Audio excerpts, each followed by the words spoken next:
Hello and welcome back to the channel, and welcome back to my beloved Saab 95 Aero. Now it's been a little while since I've done a video with this, and the videos I do with this car always tend to be popular, so I figured I'd do a little update video to let you know how the big old beast is getting on.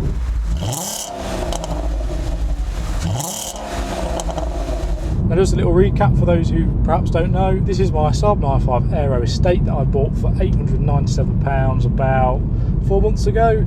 It has got 249,400 miles on it, and yeah, I love it to bits. But there's a couple of things with it that I want to talk about in this video. So why the dramatic title? What has this car actually survived in order for me to title the video in such a way? Well, I think this car's had two biggish challenges in the last sort of month and a half. Well, I'd class them as big challenges for something that's got nearly 250,000 miles on it. Now the first of those challenges was the four-baller. You might remember I mentioned this in my video where I turned this into a camper van. You can find a link to that somewhere, and I'll also link the videos from the four-baller in this video somewhere. Yeah, so the biggest challenge of the four-baller was just the distance basically. It was a 1,000-mile trip. It took us from the Ace Cafe in London up to Edinburgh, and if you include the mileage of getting to London and then getting back from Edinburgh, it was around 1,500 miles in around 5 days. And then that Friday, after we got back, I then went to the Goodwood Festival of Speed, and that then took the mileage up to about 2,000 miles in 10 days. It's not necessarily the miles that were the challenge, it was just that four-baller involved a lot of quite hard driving. And what do I mean by that? Well, it was harsher on the car than I expected, so there was lots of fast sorts of country roads, which aren't necessarily an issue. There was also quite a lot of tight and twisty roads. So what did that mean for the car? Well, obviously I took it as sensibly as I could because I appreciate what this is, but regardless of that, by the end of it, my brakes had taken a battering and the suspension was absolutely knackered. Don't get me wrong though, I absolutely love taking this thing on the four-baller. Obviously I'd have preferred to have been in sort of a slightly more nimble car. My original plan was to take my Renault Sport Clio, but the sort of God was against me on that one. But actually this did a really good job. It was comfortable, it was refined, and actually, considering I was sleeping in the back of it, which was fairly comfortable, yeah, this car did everything I wanted it to do really. And actually it had aircon, and a lot of cars that did four-baller didn't, and it was quite hot, so I was glad for that. At this point in the video I just want to put a little disclaimer in there for the sort of Saab enthusiasts and people who I think might feel I'm being overly harsh. I do love this car, obviously I really like it. It's a big old barge, I love the practicality, I love the looks, I love the effortless performance. It was only ever bought to be a sort of stopgap car. It was never bought to be concourse. Look at that third gear pull, I love it. It was only ever bought to be a little sort of big stopgap car for me. So the aim is not to have it in concourse condition and to restore it. The aim is just to sort of live with it and enjoy it for what it is without spending a fortune on it. So I hope you don't think I'm being too harsh on it in terms of how I'm using it.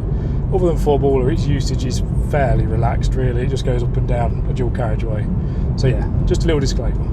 Right, so what else did four-baller do other than some slightly clunky suspension? Well, around here on the corner of this bumper, I'll get a camera around here in a minute, there's a slightly bigger scratch than was there before. I was tempted to sort of sand this down and rattle can it, but I don't think I'm going to bother. The car's cost me 900 quid and there's already lots of scratches and stuff anyway, so I'm just going to leave it as it is.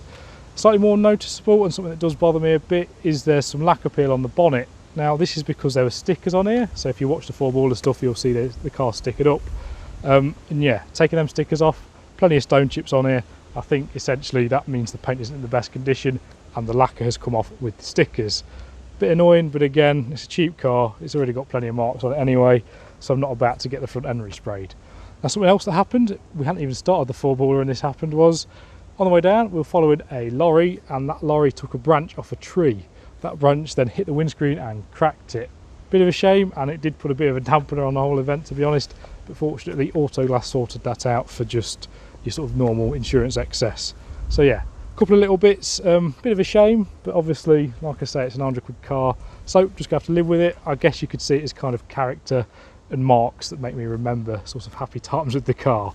Yeah, a bit cheesy, but it is what it is. Right, this is just future me butting in to correct my older self. After watching this footage back, it kind of looks like I'm blaming four-baller for some of these issues, but I promise that is not the case. It's just that a big road trip like this isn't necessarily what I'd call home for a big estate car with 250,000 miles on it. Having said that, I still had a fantastic time on some of the most beautiful driving roads this country has to offer. If you're into your cars and you love driving, then you need to check out the link in the description. So other than the four-baller, what issues did I have with the Saab? Well, shortly after getting back, it was MOT time. And as I'm sure a lot of people who had an old car can relate to, MOT time's always a bit stressful with them because you don't really know what's going to come up and you don't know how much it's going to cost you. I was sat at home hoping, and with everything crossed, that it was just going to be somewhat affordable. And luckily it turned out it was more affordable than I was expecting. I think it was about 260 quid, and now I've got a car which doesn't have suspension that's clunking, and that's fantastic really. I think there's a couple of other small bits I can't really remember, but yeah, I was chuffed with that result, and that means I've got this car for another year now, which means I'm just going to enjoy it for what it is and hopefully get plenty more memories out of it. This is only a quick little update video really, but I just wanted you to sort of see how the Saab's getting on and see that it's still here. I just absolutely love the car for what it is. I don't really know what else I'd have bought for the £900. Like I said in my original video with it, it was either this or an old Fiesta or, you know, equivalent. And I'm just so glad I bought this. Yeah, I think other plans for the future are service, just to keep it as healthy as possible. And then it's just going to be a case of seeing what the future holds for it, I reckon. Yeah, I've been Blee. Thank you for watching, and please subscribe.